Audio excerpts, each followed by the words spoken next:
Hello दोस्तों, नमस्कार। I am Vikas and I welcome you all in my class. Today is my second YouTube video और इस video के साथ मैं शुरुआत करने जा रहा हूं एक सीरीज की जिसका नाम है बेसिक ऑफ मैथमेटिक्स। तो इस सीरीज का पहला पार्ट आज हम पढ़ेंगे जो कि है बेसिक ट्रिग्नोमेट्री।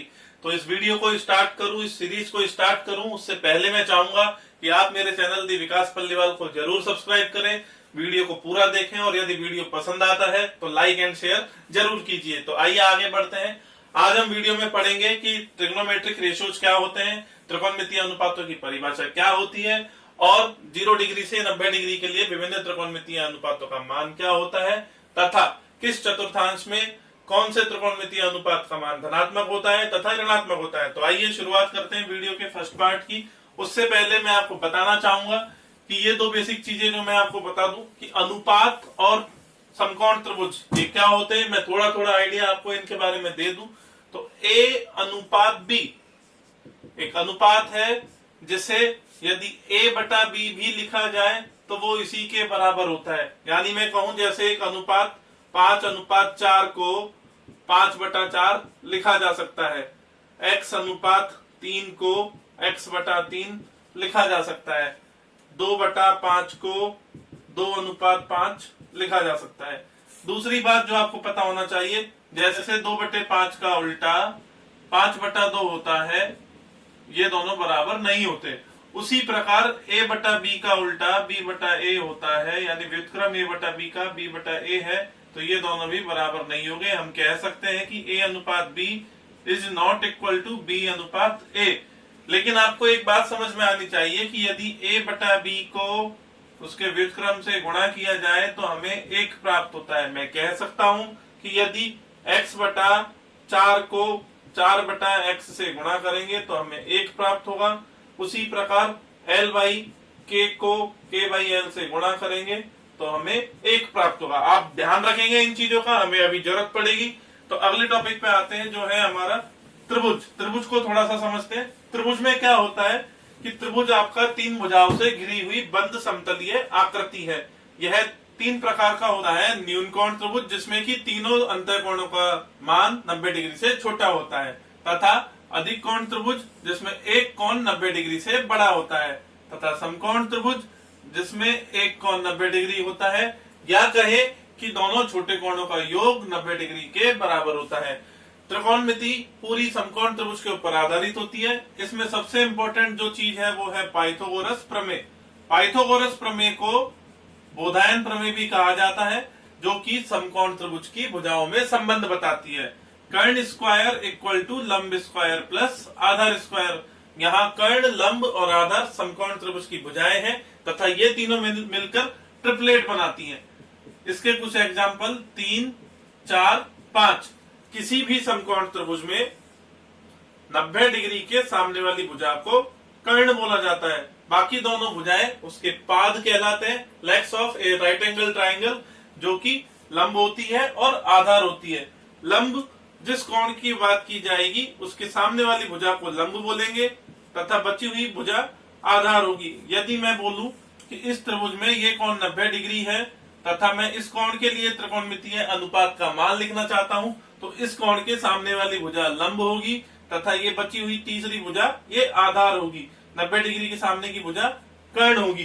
तो हम देख सकते हैं कि समकोण त्रिभुज में ट्रिपलेट्स और कर्ण, लंब और आधार, इनका अपने आप में एक बहुत ही विशेष महत्व होता है। तो आगे बढ़ते हैं और समझने की कोशिश करते हैं कि त्रिकोणमितीय अनुपात क्या होते हैं। देखते हैं दोस्तों, त्रिकोणमितीय अनुपात। त्रिकोणमितीय अनुपात समकोण त्रिभुज में किन्हीं भी दो भुजाओं के मध्य अनुपात को ही त्रिकोणमितीय अनुपात बोलते हैं। एक मैं समकोण त्रिभुज बनाता हूं, इसमें ये 90 डिग्री है तथा मैं इस कोण को थीटा मान लूं, तो इसके सामने की भुजा लंब होगी, ये भुजा आधार होगी तथा 90 डिग्री के सामने वाली भुजा कर्ण होगी। लंब, आधार और कर्ण में मैं अगर अनुपात लिखना चाहूं तो लंब बटे कर्ण, आधार बटे कर्ण तथा लंब बटे आधार। ये 3 अनुपात तो मैंने ये लिख दिए। इनके उल्टे भी 3 अनुपात लिखे जा सकते हैं जो कि इनके बराबर नहीं होंगे। कर्ण बटे लंब, कर्ण बटे आधार और आधार बटे लंब। इन्हीं 6 अनुपातों को 6 त्रिकोणमितीय अनुपातों का नाम दिया गया है, जो कि है sine, cosine, tangent, cosecant, secant और कोटेंजेंट लिखा जाता है। इन्हीं को छोटा करके sine, cos, tan, cot, sec और कॉसेक बोला जाता है। यहाँ जिस कोण के लिए बात हो रही है यह उस कोण के लिए त्रिकोणमितीय अनुपात होता है। जैसे यहाँ थीटा की बात हो रही है तो साइन थीटा इक्वल टू लंबाई कर्ण, कॉस थीटा इक्वल टू आधार बाई कर्ण, टेन थीटा इक्वल टू लंबाई आधार, कॉसेक थीटा इक्वल टू कर्ण बाई लंब, सेक थीटा इक्वल टू कर्ण बटे आधार और कॉट थीटा इक्वल टू आधार बटे लंब। आप देख सकते हैं कि समकोण त्रिभुज में हमारे पास यह 6 ही त्रिकोणमितीय अनुपात होंगे। इनको याद करने के लिए हम एक बचपन से त्रिकोणमितीय अनुपात जब से हमने सीखे हैं, ये एक ट्रिक पढ़ते हुए आ रहे हैं, लाल बटे कक्का, जहां एल बाई के, ए बाई के और एल बाई ए अगर ऊपर से नीचे देखते हैं तो ये तीनों होते हैं तथा नीचे से ऊपर की तरफ देखते हैं तो हमें ये तीनों अनुपात प्राप्त हो जाते हैं। इंग्लिश में इन्हें पंडित बद्री प्रसाद शर्मा हर हर बोले इस प्रकार लिखा जाता है, जहां P परपेंडिकुलर लंब होता है, B बेस आधार होता है तथा H हाइपोटेनियस कर्ण होता है। आगे बढ़ते हैं और समझते हैं कि इनमें और क्या क्या प्रॉपर्टीज होती है। हम देख सकते हैं कि लंब बटे कर्ण और कर्ण बटे लंब एक दूसरे के व्युत्क्रम है। इसी प्रकार ये दोनों भी एक दूसरे के व्युत्क्रम है तथा ये दोनों भी एक दूसरे के व्युत्क्रम है। थोड़ी देर पहले मैंने आपको बताया था जब किसी अनुपात को उसके व्युत्क्रम से गुणा किया जाएगा तो हमें एक प्राप्त होता है। तो हम कह सकते हैं कि यदि साइन थीटा को कोसेक थीटा से गुणा किया जाएगा तो एक प्राप्त होगा, कॉस थीटा को सेक थीटा से गुणा किया जाएगा तो एक प्राप्त होगा, टेन थीटा को कॉट थीटा से गुणा किया जाएगा तो एक प्राप्त होगा। और भी एक प्रॉपर्टी इसमें हम अगर गौर से देखें तो हमें मिलेगी, यदि मैं लंब बटे कर्ण में आधार बटे कर्ण से भाग लगाऊं, अर्थात साइन थीटा में कॉस थीटा से भाग लगाऊं, तो मैं देख सकता हूं कि कर्ण से कर्ण कटेगा और यहां बचेगा लंब बटे आधार जो कि इक्वल होता है टेन थीटा के। हम कह सकते हैं कि टेन थीटा बराबर होता है साइन थीटा बटे कॉस थीटा के। उसी प्रकार हम एक चीज और कह सकते हैं कि कॉट थीटा बराबर होता है कॉस थीटा बटे साइन थीटा के। यहाँ इन संबंधों से हमें एक बात और समझ में आती है कि साइन और कोसेक एक दूसरे के व्युत्क्रम होते हैं, कॉस और सेक एक दूसरे के व्युत्क्रम होते हैं, टेन और कॉट एक दूसरे के व्युत्क्रम होते हैं। एक चीज और, यहाँ थीटा समान रहता है। आप देख पा रहे होंगे कि टेन और कॉट एक दूसरे के उल्टे हैं और यहाँ से भी हमें यही संबंध प्राप्त हुए हैं कि tan theta equal to sine theta बटे कॉस थीटा तथा cot theta equal to cos बटे साइन थीटा। तो दोस्तों आगे बढ़ते हैं, आगे हम समझेंगे त्रिकोणमितीय अनुपातों के 0 डिग्री से 90 डिग्री के बीच में क्या क्या मान होते हैं। तो उसके लिए हम एक टेबल बनाते हैं। तो दोस्तों बोर्ड पर मैंने आपके लिए एक टेबल फॉर्मेट बनाया हुआ है जिसमें एक तरफ कोण लिखे हुए हैं तथा एक तरफ हमारे त्रिकोणमितीय अनुपात लिखे हुए हैं। इसे हम समझने की कोशिश करते हैं कि यह टेबल कैसे बनती है। यदि मैं आपसे बोलूं कि 0 से 1, 2, 3, 4 लिखकर मैं इन सभी में 4 से भाग लगाकर वर्गमूल लेता हूं तो हमें साइन के इन सभी कोणों के लिए मान प्राप्त हो जाएंगे। आइए देखते हैं कि 0/4 का मान आता है 0, उसका वर्गमूल लेंगे तो हमें 0 ही प्राप्त होगा। इसी प्रकार 1/4 का मान आता है 1/2, 2/4 का मान हमें प्राप्त होगा वर्गमूल का 1/√2। यहाँ से 3/4 का वर्गमूल लेने पर हमें मान प्राप्त होगा √3/2। 4/4 का वर्गमूल हमें प्राप्त होगा 1। तो मैं कह सकता हूं कि साइन 0 का मान 0 होगा, साइन 30 का मान 1/2 होगा, साइन 45 का मान 1/√2 होगा, साइन 60 का मान √3/2 होगा। इसी प्रकार साइन 90 का मान 1 होगा। अभी आप समझ लीजिए कि साइन के जो मान होते हैं कॉस के मान उल्टे कर देंगे तो हमें वही कॉस के मान प्राप्त हो जाएंगे। जैसे मैं बोलूं कि इस प्रकार हम यहाँ गए तो अगर हम उल्टा लिखेंगे तो हमें कॉस के मान प्राप्त हो जाएंगे। यानी कॉस 0 का मान 1 होगा, कॉस 30 का मान √3/2 होगा, कॉस 45 का मान 1/√2 होगा, कॉस 60 का मान 1/2 होगा तथा कॉस 90 का मान 0 होगा। तो अब हमें साइन और कॉस के मान प्राप्त हो चुके हैं विभिन्न कोणों के लिए। तो बाकी सारी टेबल में मान निकालना अब हमारे लिए ज्यादा मुश्किल काम नहीं है। टेन थीटा हम जानते हैं कि साइन थीटा बटे कॉस थीटा होता है। यदि मैं इसमें इसका भाग लगाऊं तो मैं 0/1 में मुझे पता है कि मुझे टेन जीरो का मान प्राप्त होगा 0। इसी प्रकार इसमें जब इसका भाग लगाएंगे तो मुझे टेन 30 का मान प्राप्त होगा 1/√3। इसी प्रकार हमें मान प्राप्त हो जाएंगे। मैं बोर्ड पर मान लिख देता हूं, आप उन्हें समझने की कोशिश कीजिएगा। यहाँ मैं इन्फिनिटी लिख रहा हूँ। कॉट में हमें उसी प्रकार उल्टे करना है मानों को, या फिर कह सकते हैं कि जैसे हमने साइन बटे कॉस किया था ऐसे ही अगर कॉस बटे साइन करेंगे तो हमें सारी वैल्यूज प्राप्त हो जाएंगी। आइए देखते हैं वो वैल्यूज हमें प्राप्त होगी। 1/0 से अनंत, √3/2 में जब 1/2 का भाग लगाएंगे तो √3। इसी प्रकार हम सारे भाग लगाने पर हमें ये मान प्राप्त हो जाते हैं, आप इन्हें देख सकते हैं। आगे हमें सेक और कोसेक के लिए कुछ नहीं करना है। जो भी हमें cos 0 का मान प्राप्त हुआ, cos 30 का प्राप्त हुआ, जो हमें cos में सीरीज में मान प्राप्त हुए थे, उनमें हमें उनका भाग हमें 1 में लगाना है। तो भाग लगाने पर हम देख सकते हैं कि 1 में 1 का भाग लगाएंगे तो 1 आएगा। 1 में जब √3/2 का भाग लगाएंगे तो 2/√3 आएगा। या मैं सीधे कहूं कि इनका व्युत्क्रम कर देंगे तो हमें ये सारी वैल्यूज प्राप्त हो जाएगी। तो मैं इनको सीधे ही लिख देता हूं, आप समझने की कोशिश कीजिएगा। 0 का व्युत्क्रम होता है 1/0, तो ये हमें अनंत प्राप्त होता है। इसी प्रकार हम कोसेक में भी आते हैं, तो कोसेक में हमें मान प्राप्त हो जाते हैं जिन्हें मैं सीधे लिख देता हूं। मुझे उम्मीद है कि आपको टेबल समझ में आई होगी। आप एक चीज का ध्यान रखिएगा, कई जगह आपको टेबल में मान अनंत मिलेगा और कई जगह अपरिभाषित लिखता है।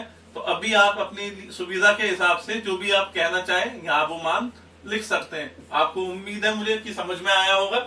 आगे बढ़ते हैं और देखते हैं कि विभिन्न चतुर्थांशों में हमारे त्रिकोणमितीय अनुपातों का मान धनात्मक होता है या ऋणात्मक होता है। तो आइए आगे बढ़ते हैं।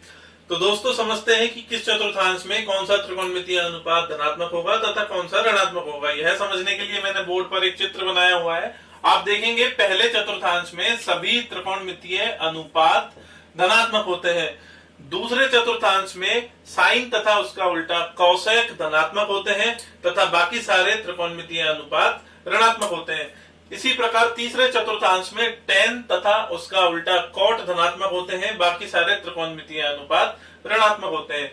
चौथे चतुर्थांश में कॉस तथा उसका उल्टा सेक धनात्मक होते हैं, बाकी सारे त्रिकोणमितीय अनुपात ऋणात्मक होते हैं। अब ऐसा होता क्यों है, यह समझने के लिए हमें त्रिकोणमितीय अनुपातों की बेसिक डेफिनेशन पर जाना होगा। आइए समझते हैं। अभी थोड़ी देर पहले लाल बटा कक्का की सहायता से अभी हमने सभी त्रिकोणमितीय अनुपातों को समझा है।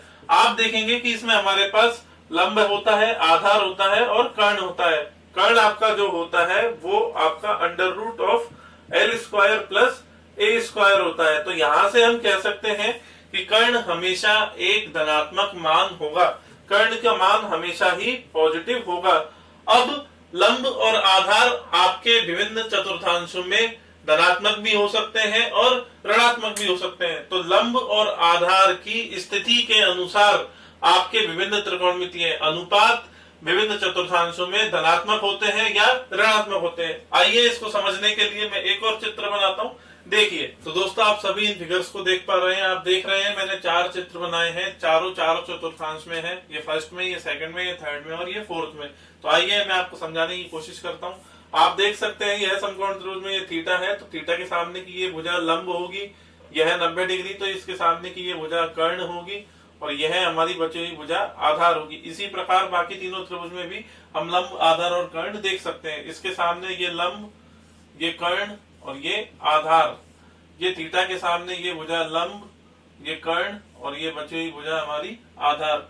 क्या हमारा लंब होगा, ये कर्ण होगा और ये आधार होगी। आप देखेंगे कि प्रथम चतुर्थांश में पहले चित्र में आपका लंब, आधार और कर्ण सभी धनात्मक होते हैं। तो अगर मैं साइन की परिभाषा लिखूं तो पॉजिटिव बटे पॉजिटिव, मुझे एक पॉजिटिव मान ही प्राप्त होगा। कॉस की परिभाषा लिखूं तो वो भी मुझे एक पॉजिटिव मान ही प्राप्त होगा। और टेन की परिभाषा लिखूं तो वो भी पॉजिटिव बटे पॉजिटिव ही होगा, क्योंकि साइन, लंब, आधार और कर्ण तीनों ही धनात्मक है। तो आप देख पा रहे हैं पहले चतुर्थांश में मुझे साइन, कॉस, टेन और उनके उल्टा जो भी होता है कॉट, सेक और कोसेक, वो भी धनात्मक ही प्राप्त होंगे। तो हम कह सकते हैं पहले चतुर्थांश में सभी त्रिकोणमितीय अनुपात धनात्मक होते हैं। दूसरे चतुर्थांश में हम देखते हैं यदि मैं साइन की परिभाषा लिखूं तो वो आती है पॉजिटिव बटे पॉजिटिव, क्योंकि दूसरे चतुर्थांश में लंब हमारा पॉजिटिव होता है तथा कर्ण हमारा पॉजिटिव होता है। तो हम देख सकते हैं धनात्मक बटे धनात्मक करेंगे तो हमें एक धनात्मक मान ही प्राप्त होगा। बाकी सारे त्रिकोणमितीय अनुपात ऋणात्मक होंगे, केवल कोसेक को छोड़कर, क्योंकि कोसेक साइन का ही उल्टा होता है और वो भी धनात्मक होगा। तीसरे चतुर्थांश में हमें लंब और आधार दोनों ऋणात्मक प्राप्त होते हैं। तो यहाँ हम देख सकते हैं कि नेगेटिव बटे नेगेटिव करने से हमें एक पॉजिटिव वैल्यू प्राप्त होगी, जो कि tan के लिए धनात्मक मान दे रही है। अर्थात हम कह सकते हैं कि tan थीटा और उसका उल्टा cot थीटा थर्ड क्वाड्रेंट में धनात्मक होंगे। इसी प्रकार हम cos के लिए भी देख सकते हैं और हम पाएंगे कि वो भी एक धनात्मक मान प्राप्त हो रहा है। तो दोस्तों, इसी के साथ आज हमारा ये बेसिक्स ऑफ मैथमेटिक्स सीरीज का पहला पार्ट खत्म होता है। मैं उम्मीद करता हूँ कि आपको वीडियो पसंद आई होगी। तो प्लीज वीडियो को लाइक कीजिए और शेयर कीजिए। आगे मैं आपके लिए इसी सीरीज में कंटिन्यू लेके आने वाला हूँ basics of algebra, basics of arithmetic and basics of geometry. तो मैं उम्मीद करता हूं कि आप मेरे साथ बने रहेंगे और आपने अभी तक यदि चैनल को सब्सक्राइब नहीं किया तो चैनल को आज जरूर सब्सक्राइब करेंगे। Thank you.